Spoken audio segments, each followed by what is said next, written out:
DG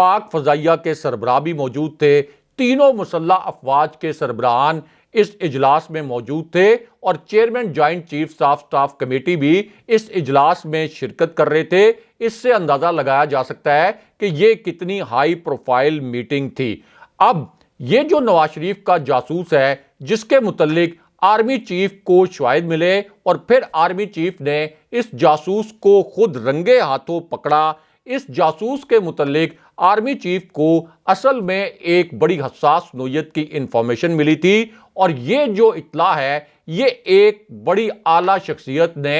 army chief تک پہنچائی تھی۔ اب یہ جو شخصیت ہے اس نے آرمی چیف سے رابطہ کیا، آرمی چیف کو یہ پیغام پہنچایا کہ میرے پاس میاں نواز شریف کے ایک جاسوس اور میاں نواز شریف کے ایک رشتہ دار کے خلاف ناقابل تردید شواہد موجود ہیں اور میں یہ شواہد آپ کے سامنے رکھنا چاہتا ہوں۔ اب یہ جو شخصیت ہے یہ کوئی پاکستان کی بڑی سیاسی شخصیت نہیں ہے، کیونکہ عام طور پر پاکستان میں جو بڑی سیاسی شخصیات ہیں یہ آرمی چیف سے ملتی رہتی ہیں۔ اسی طرح جو کاروباری شخصیات ہیں ان کی بھی مختلف آرمی چیفز کے ساتھ ملاقاتیں ہوتی رہیں، خاص طور پر ایک بہت بڑے جو بزنس ٹائکون ہیں ان کی آرمی چیف سے اس طرح کی ملاقاتیں ہوتی رہتی ہیں۔ لیکن یہ جو ملاقات تھی یہ کسی سیاسی شخصیت کی نہیں تھی، یہ کسی کاروباری شخصیت کی نہیں تھی، بلکہ ایک اور بڑی اہم نوعیت کی یہ شخصیت تھی جس نے آرمی چیف سے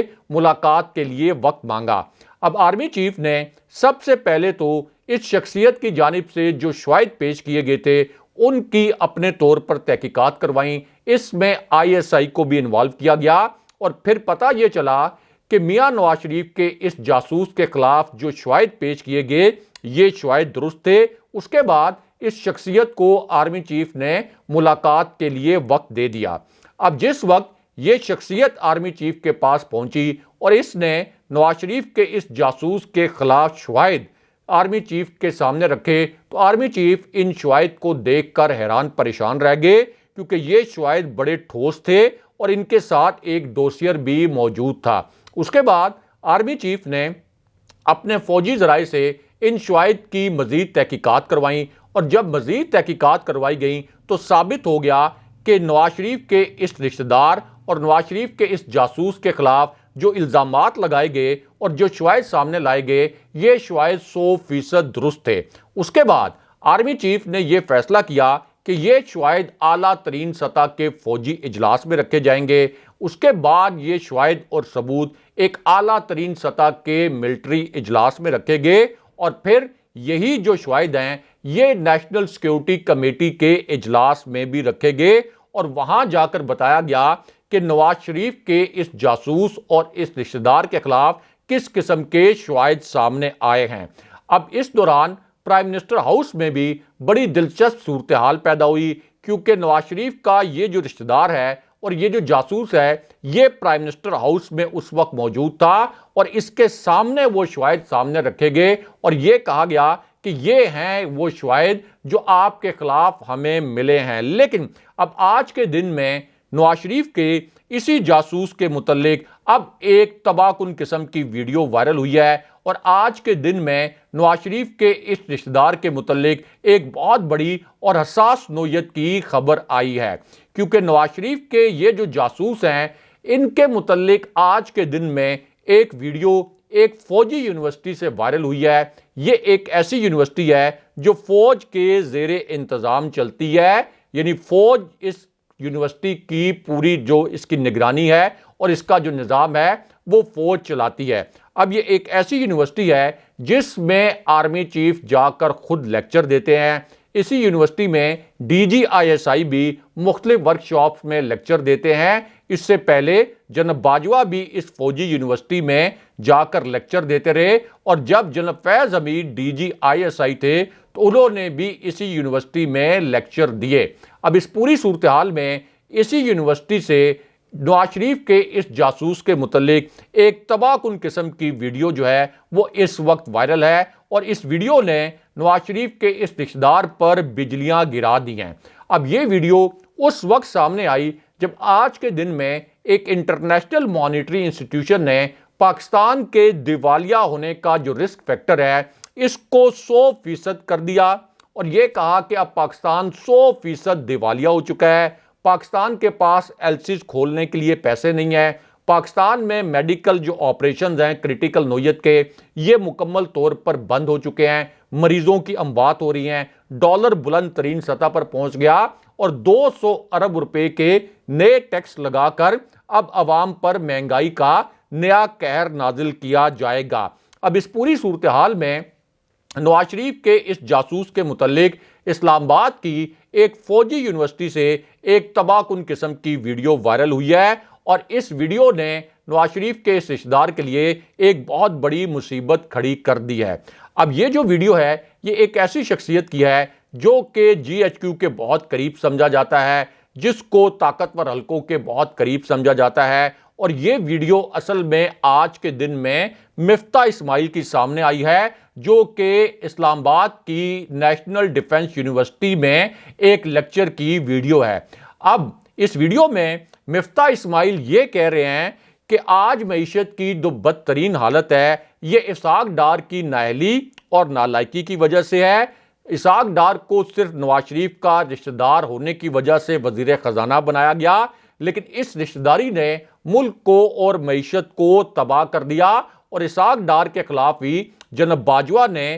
کرپشن کے جو شواہد ہیں اور کک بیکس کے جو شواہد ہیں یہ نیشنل سیکیورٹی کمیٹی کے اجلاس میں اور اعلیٰ ترین سطح کے فوجی اجلاس میں رکھے تھے، اور جاوید چودھری صاحب کے ذریعے ایک آرٹیکل لکھوا کر ان کے ذریعے اسحاق ڈار کی کرپشن کو بے نقاب بھی کیا تھا، لیکن بعد میں اسحاق ڈار ایک ڈیل کے تحت واپس آ گئے۔ لیکن یہاں پر اب army chief general Asif Munir کے متعلق بھی الگ سے ایک بڑی اور اہم نوعیت کی خبر آئی ہے، اور اسی خبر سے جڑی ایک ویڈیو بھی سامنے آ گئی ہے۔ اب یہ خبر اس وقت آئی جب جناب باجوہ کی آج کے دن میں ایک نئی اور تباہ کن قسم کی ویڈیو وائرل ہو گئی۔ جناب باجوہ نے اپنی آخری تقریر میں یہ الفاظ استعمال کیے تھے کہ اب وہ گمرامی میں چلے جائیں گے، اب وہ روپوشی کی زندگی گزاریں گے۔ اس کے بعد جناب باجوہ کو جناب فیض حمید کی صاحبزادی کی شادی کی تقریب میں دیکھا گیا، لیکن حیران کن طور پر وہاں جو موجود لوگ تھے ان کے مطابق جناب باجوہ کو یہاں پر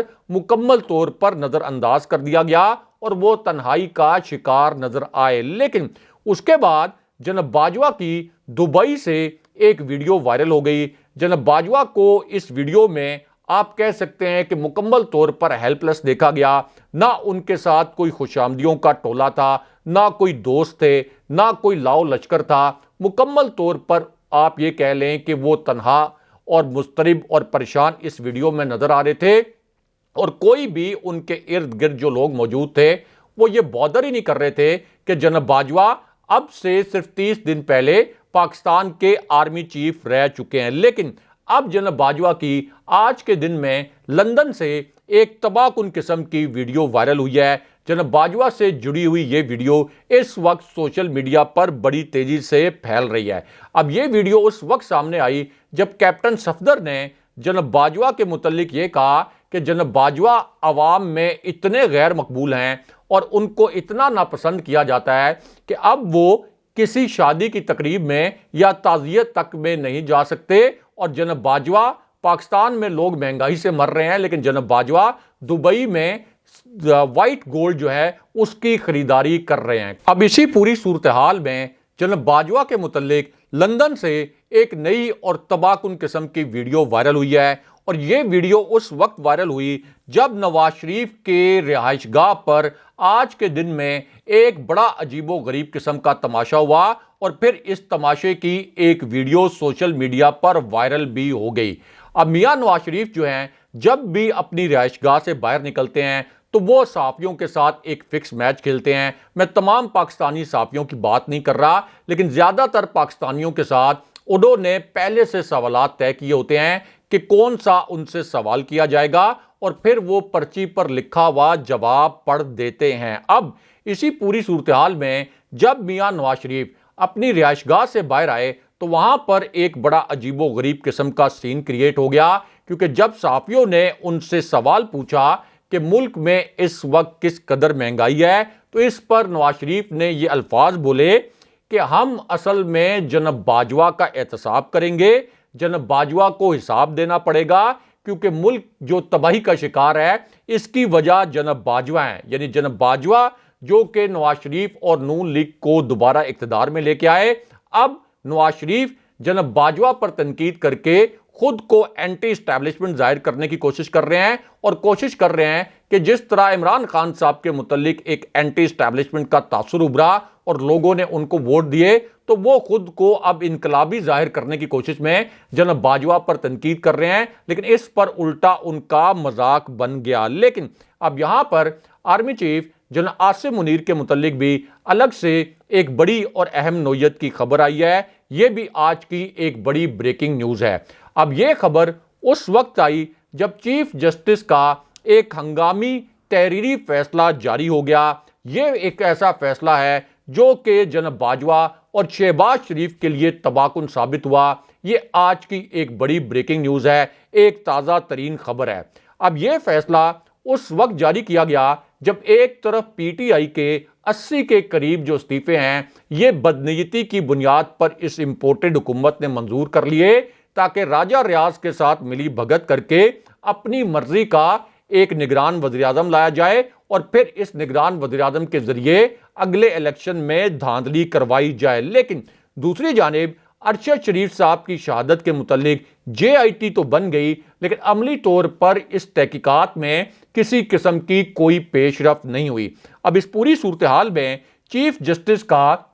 ایک ہنگامی فیصلہ سامنے آیا ہے، اور اب عمران خان صاحب کی حکومت کو امریکی مراسلے کے ذریعے ہٹانے کی تحقیقات کے لیے جو اپیلیں تھیں یہ پہلی مرتبہ سماعت کے لیے مقرر کر دی گئی ہیں، اور یہ جو چیمبر اپیلیں ہیں ان کی سماعت اب جسٹس سردار طارق مسعود 24 جنوری کو کریں گے۔ لیکن اب یہاں پر آرمی چیف جناب عاصم منیر کے متعلق بھی ایک بڑی اور اہم نوعیت کی خبر آئی ہے۔ اب یہ خبر اس وقت آئی جب لندن میں مریم نواز سے جڑا ہوا ایک بڑا عجیب و غریب قسم کا سرکس لگایا گیا، اور اس سرکس کی ایک ویڈیو اس وقت سوشل میڈیا پر وائرل بھی ہے۔ اب مریم نواز کو نام نہاد انقلابی بنا کر پاکستان بھیجا جا رہا ہے، اور یہ کہا گیا کہ مریم نواز کا استقبال کیا جائے، اور اب اندر کی خبر یہ ہے کہ ہر نون لیگ کے رکن اسمبلی کو یہ کہا گیا کہ تم نے 1000 بندے مریم نواز کے استقبال کے لیے لانے ہیں،